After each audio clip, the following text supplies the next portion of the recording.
News शिखरांश को like, comments, share और subscribe जरूर करें। आप देख रहे हैं न्यूज शिखरांश।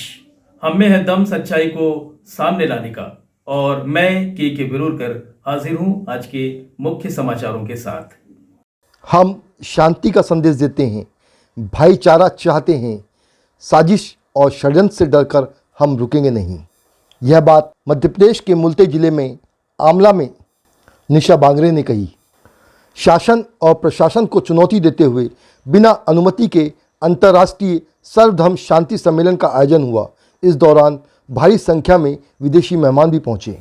कार्यक्रम का शुभारंभ राष्ट्रगान से किया गया। अमर शहीदों को श्रद्धांजलि अर्पित की गई। आपकी ये पढ़ी लिखी बेटी, आपकी ये बहन इतनी बेवकूफ नहीं है कि इनके बहकावे में आ जाए। मैं इस मंच से कहना चाहती हूँ कि पद के नशे में ये चूर अधिकारी बैक डेट से अपना नोटिस निकाल रहे हैं मेरे लिए। बैक डेट से ये पद के नशे में चूर हैं और इतने बौखला गए हैं, इतने डरे हुए हैं कि तमाम इल्जाम और तमाम नोटिस निकालकर मेरी इमेज को खराब करने का काम कर रहे हैं। अरे एसी के कमरों में बैठे हुए अधिकारी, जरा आके मेरी रोजड़ा और बेलोडर जामकोदर की महिलाओं से मिलो, जो 5 घंटे पैदल चल करके अपने टोकरी को सिर पे उठा के, अपने टाट को सिर पे उठा के पहाड़ को क्रॉस करके यहाँ तो कमाई करने के लिए आती है। कभी उन महिलाओं से जाकर अपने एसी के कमरे से बाहर देखो। कभी उन बच्चों को से मिलो जो कलेक्टर बनना चाहते थे, एसपी बनना चाहते थे, लेकिन शिक्षा के पर्याप्त अवसर न मिलने की वजह से उनके सपने चकनाचूर हो गए। उन बच्चों से मिलिए उन किसानों से जो रात भर जागकर अपनी खेतों की रक्षा करते हैं। आप एसी में बैठकर तुगलकी फरमान निकालते हैं, लेकिन कभी आइए हमारे बच्चों से मिलिए कि किस तरीके से वो नालों को, नदियों को पार करके और तमाम परेशानियों से जूझ करके जीते हैं और रहते हैं। तो और उनको पढ़ाई भी छोड़ना पड़ता है, और इसी दायर जैसा रवैया है, ये कभी थमेगा भी नहीं। अभी आप देखते जाइए, जिस दिन मैंने इस्तीफा दिया 3 नोटिस मिल गए। अभी और ना जाने क्या क्या षड्यंत्र और साजिश रचे जाएंगे, लेकिन ये इनके रसूख का इस्तेमाल कर सकते हैं। मेरी जनता मेरे साथ है। गांव-गांव जाकर जो बच्चों ने शिक्षा की अलग जगाने का निर्णय लिया है, जो संकल्प लिया है, वो अब रुकने वाला नहीं है, वो अब थमने वाला नहीं है। हम आपके बच्चों को मदद करने के लिए यहाँ पर आए हैं। ये मेरे बच्चों के बराबर हैं। सभी ने उंगली उठाई कि ये संतान पालन अवकाश में है। अरे भाई, जो मानवता का भाव रखता है, एक माँ का भाव रखता है, उसकी क्या एक ही संतान हो सकती है? क्या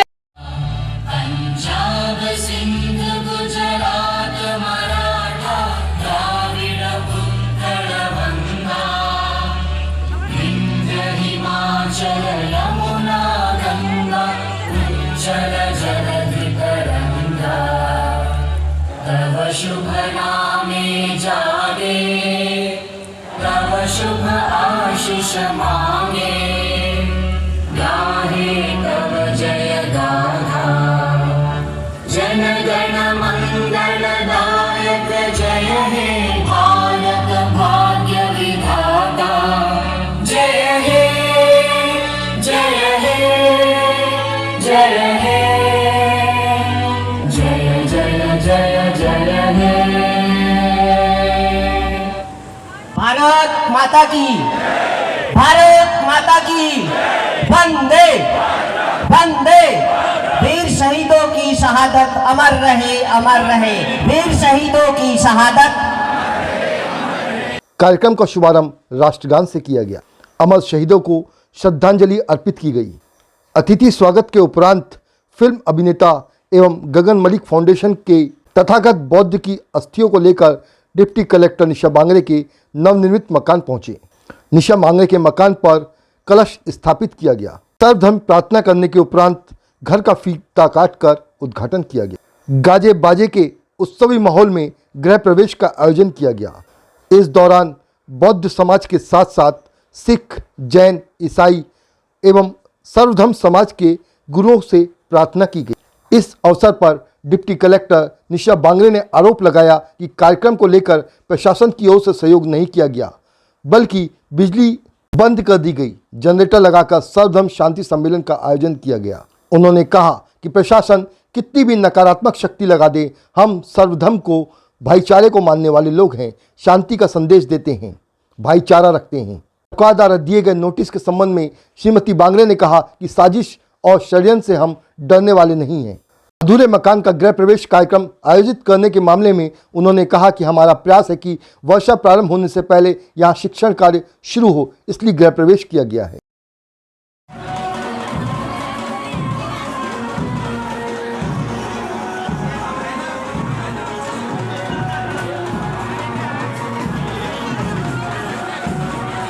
आए होंगे और इतनी बड़ी तादाद में सभी देश विदेश के लोग भी आए होंगे, सभी धर्म के धर्मगुरु भी यहाँ पर पधारे होंगे। पर बड़ी दुख की बात है और बड़े शोक की बात है, एक नारी सब पर भारी, इसी कहावत के साथ आज हम लोगों के बीच में निशा जी है, जो विगत 1 महीने से आंवला के गांव-गांव जाकर, घर-घर जाकर लोगों को जोड़ने का प्रयास कर रही है। और वो के लिए है ये कार्यक्रम आप सब लोगों के हृदय में करुणा और मैत्री को स्थापित करने के लिए। परंतु बड़े दुख की बात है, हमारे मध्य प्रदेश की सरकार और विशेष करके हमारे मध्य प्रदेश के शिवराज सिंह चौहान जी, जिनकी छवि हमेशा से ही सर्वधर्म सद्भावना के प्रति बड़ी समर्पित रही है।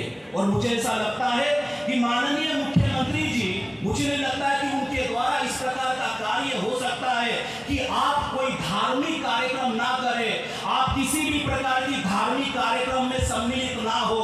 मुझे ऐसा लगता है कि मध्य प्रदेश के मुख्यमंत्री ऐसी बात या ऐसी बात भी वो बोल दे, मुझे लगता है ऐसा कभी वो कर नहीं सकते हैं। और निशा जी जैसे होनहार अधिकारी, उनके प्रति इस प्रकार की बात मुझे बिल्कुल भी विश्वास। प्यारी बहन, आपने ये जो खूबसूरत गुलदस्ता सजाया है, ये तो मंच सजाया है, जिसमें सिर्फ देश भर के नहीं बल्कि विश्व के 11 मुल्कों के अनुयायियों को आपने आमंत्रित किया और यहाँ पर बुलाया। ये इस बात का सबूत है कि आपके दिल में मानवता वाला दिल है, आप इंसानियत का दर्द रखती हैं, आप मानवता से प्रेम रखती हैं और मानवता से प्यार करना चाहती हैं।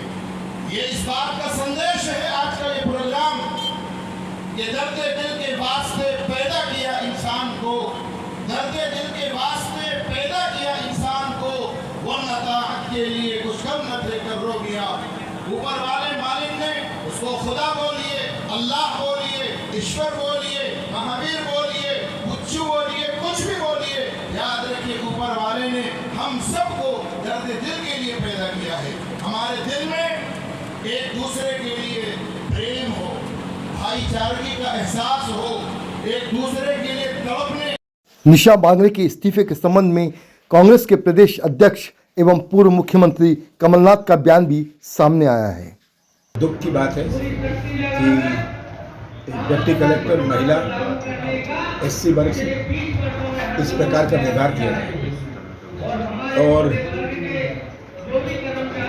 इसका क्या लक्ष्य मैं नहीं जानता, पर ये संदेश केवल हर SC को ही नहीं जाता प्रदेश में, पर हर व्यक्ति को जाता है कि किस प्रकार की तानाशाही चल रही है। जो उनकी लाइन में ना चले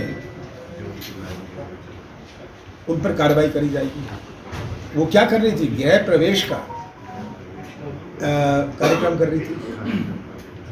वो कोई राजनीतिक कार्यक्रम नहीं था, कोई राजनीति नहीं कर रही थी। वो उनके घर पर उन्होंने नोटिस दिया, पर उनके पास जो मैंने पढ़ा, जहाँ उनकी पोस्टिंग हुई थी मकान नहीं मिला, तो सामान क्या रखेंगे? शिवराज सिंह जी के घर में रखेंगी। जबकि ऐसी कोई बात ही नहीं है और मुझे इस्तीफा के पहले आज तक कोई नोटिस भी नहीं मिला।